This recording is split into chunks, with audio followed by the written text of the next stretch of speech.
Xi'an পরিবারের দেউলিয়ার দেশে সাহায্য করেছিল। এইসব জেনে সবাই অবাক হয়ে যায়। চ্যান তখন তার বাবার কাছে জিজ্ঞেস করে, আপনার কি একটা অবৈধ সন্তান আছে? আপনি তো বলতেন আমি আপনার একমাত্র ছেলে।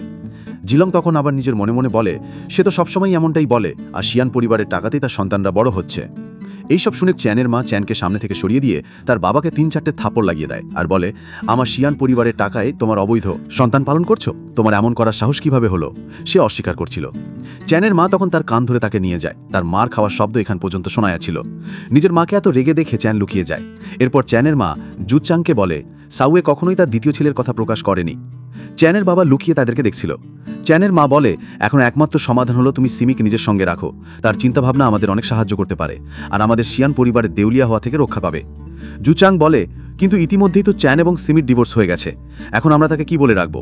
সেই সব চিন্তা করছিল। তখন চ্যানের মা চেহারা ধরে বলে, এই চেহারার সঙ্গে এমন কোনো মেয়ে আছে যে তোমার সঙ্গে থাকতে চাইবে না?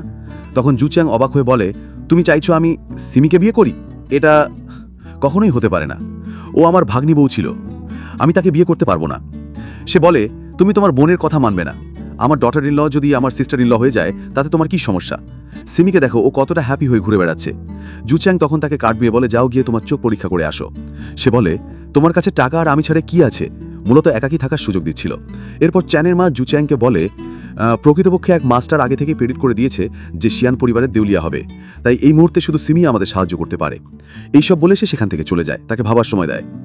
সেই সময় জুচাং জিলংয়ের সাথে কথা বলতে আসে। জিলং তখন বলে, আঙ্কেল, আপনি আমাকে ক্ষতিপূরণ কখন দেবেন? আপনি তো প্রতিশ্রুতি দিয়েছিলেন। জুচাং তখন বলে, তুমি আমার সম্পর্কে কি ভাবো? জিলং মনে মনে তার প্রশংসা করছিল। সে অনেক হ্যান্ডসাম, শরীরও চমৎকার। তার মনের কথা শুনে জুচাং বলে, তুমি কি আমাকে বিয়ে করবে? এই কথা শুনে জিলং বিয়ে সরে যায় আর বলে, আপনাদের শিয়ান পরিবারের মধ্যে কি কারো লজ্জা নেই?